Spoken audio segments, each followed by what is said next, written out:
నమస్తే, welcome to Vamsi TV channel. ఈరోజు మనతో పాటు ఉన్నారు డైట్ కోచ్ శివరంజన్ రెడ్డి గారు. నమస్తే అండి.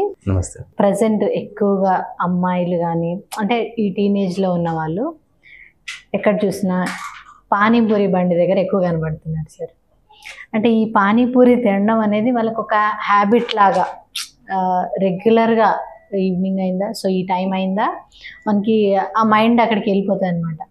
అదొక మన డైలీ రొటీన్లో ఒక పార్ట్ లాగా చేసుకున్నారు. సో ఈ పానీపూరి అనేది రెగ్యులర్గా తినడం వల్ల ఎట్లాంటి హెల్త్ ఇష్యూస్ వస్తాయి, దాన్ని ఎట్లా కంట్రోల్ చేసుకోవాలి?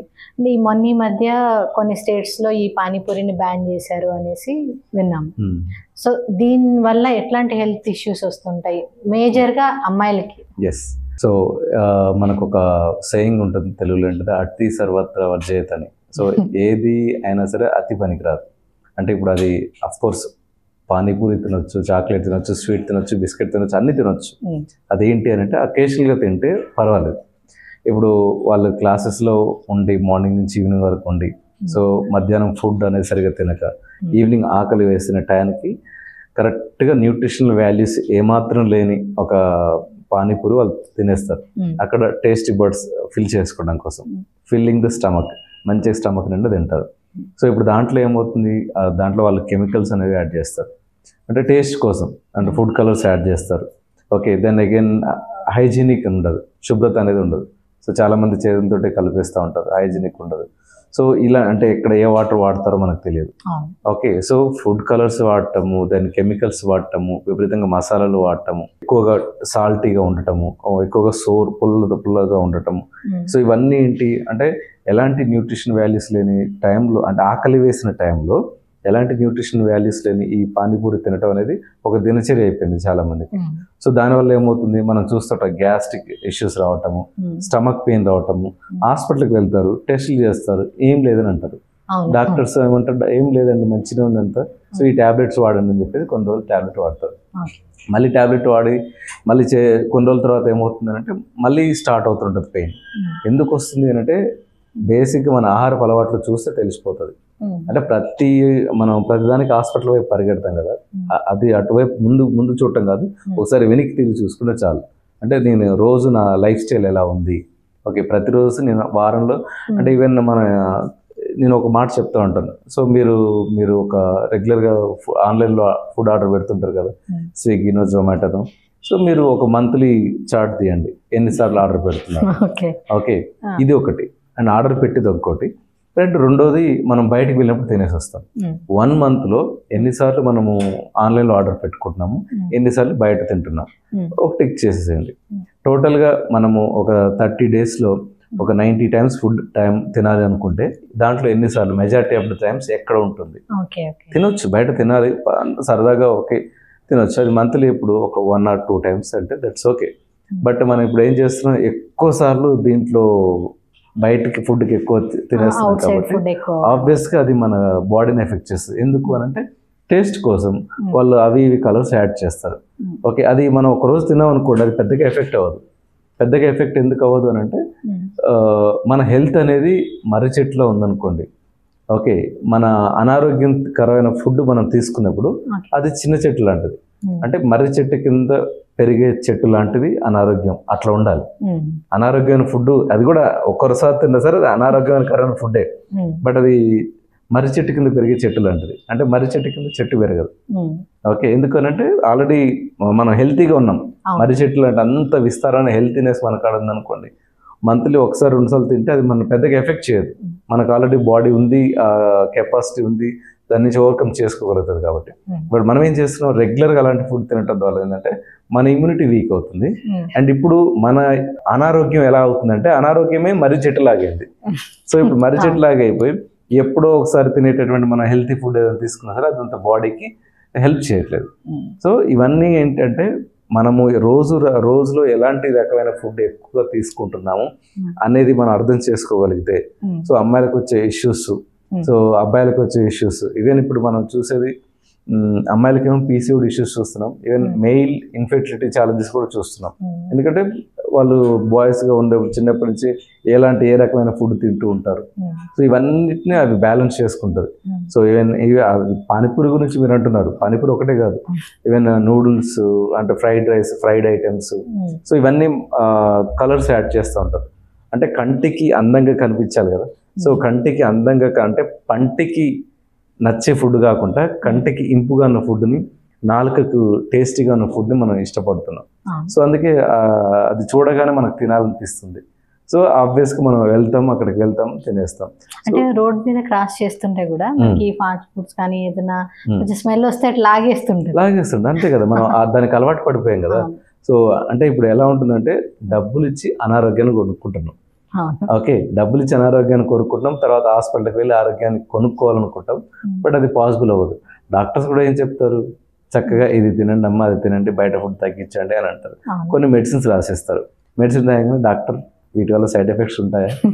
పానీపూరి లాంటిది ఫుడ్ అంతా తిని, మిరపకాయ బజ్జీలు తిని వాటి వల్ల వచ్చే సైడ్ ఎఫెక్ట్స్ ఏమి ఉండవు. కానీ సో మనం ఏదైనా డాక్టర్ మెడిసిన్ ఇచ్చినప్పుడు వీటి వల్ల సైడ్ ఎఫెక్ట్స్ ఉంటాయంటారు. సైడ్ ఎఫెక్ట్స్ ఉంటాయి, మరి నీకు ఇమీడియట్గా రిలీఫ్ కావాలి కాబట్టి డాక్టర్స్ వాళ్ళ చేతిలో ఏం లేదు. వాళ్ళు మంచి ఫుడ్ తినండి, ఇంటిలో ఫుడ్ తినమని చెప్తారు వాళ్ళు. మరి నువ్వు ఫాలో అయితే మళ్ళీ డాక్టర్ దగ్గరికి రావాల్సిన అవసరం లేదు. సో మనం ఏ ఫుడ్ తింటున్నాం, మనం ఎలాంటి ఫుడ్ చాయిసెస్ డెవలప్ చేసుకుంటున్నాం అన్న దాన్ని బట్టే మన హెల్త్ కండిషన్ డిపెండ్ అయి ఉంటుంది. ఇప్పుడు ప్రీవియస్ రోజుల్లో చూసుకుంటే మనకి ఇన్ఫెర్టిలిటీ అనేది చాలా తక్కువ ఉంది. కానీ ప్రజెంట్ ఇప్పుడున్న జనరేషన్ పిల్లలలో చాలా ఎక్కువగా చూస్తున్నాం. అంటే ఈ ఇన్ఫెర్టిలిటీ సెంటర్స్ ఎక్కువైపోయినాయి. పూర్వం రోజులలో మనం ఇట్లాంటివి చూడడం కానీ చాలా రేర్, ఎక్కడో జరుగుతుండేవి. అసలు దీనికి ఈ ఫుడ్, ఈ హ్యాబిట్సే కారణం అంటారా? ఖచ్చితంగా మీరు అన్నట్టే కొన్ని సంవత్సరాల క్రితం ఎలా ఉండేది దినచర్య అంటే, మార్నింగ్ నుంచి ఈవినింగ్ వరకు స్కూల్లో వెళ్ళేవాళ్ళు. ఆ స్కూల్లో కూడా ప్లే గ్రౌండ్స్ ఉండేవి. సో అమ్మాయిలైనా అబ్బాయిలైనా సరే ఒక గంట మంచిగా చెమట పట్టేలాగా ఆడుకునేవాళ్ళు.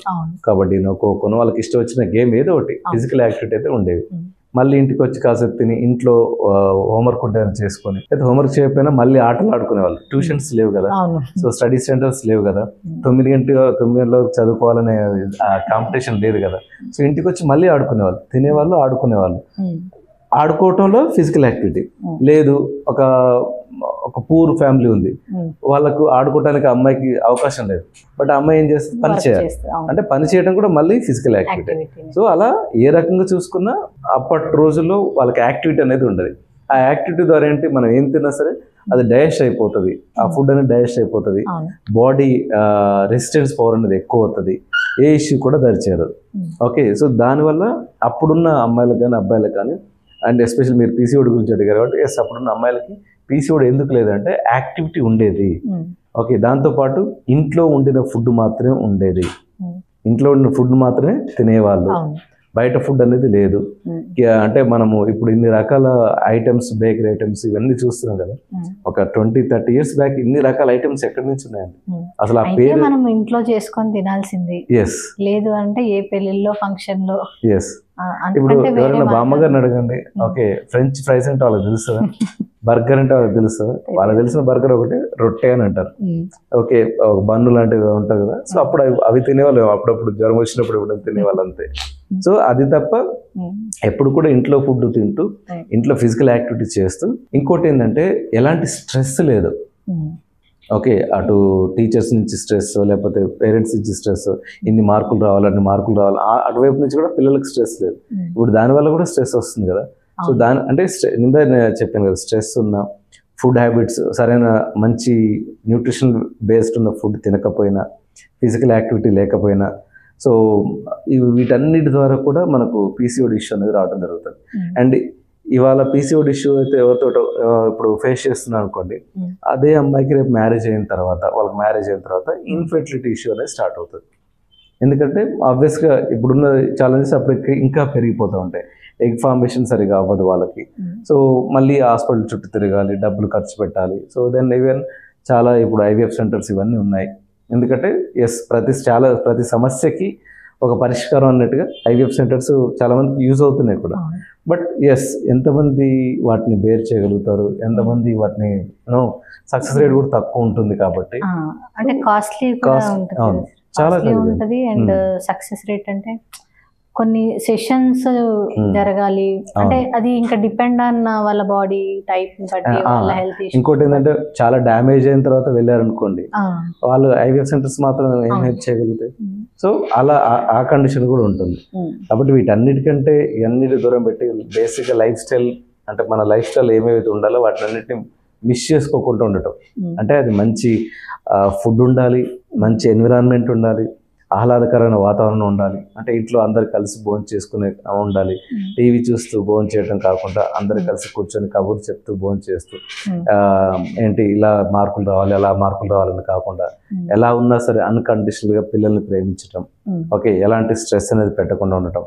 వాళ్ళతో పాటు మనం ఏం చేస్తామో పిల్లల్ని కూడా అదే చేయడం, పిల్లల్ని కూడా కిచెన్లోకి ఇన్వైట్ చేయడం. వాళ్ళకు ఒక ఫిజికల్ యాక్టివిటీ.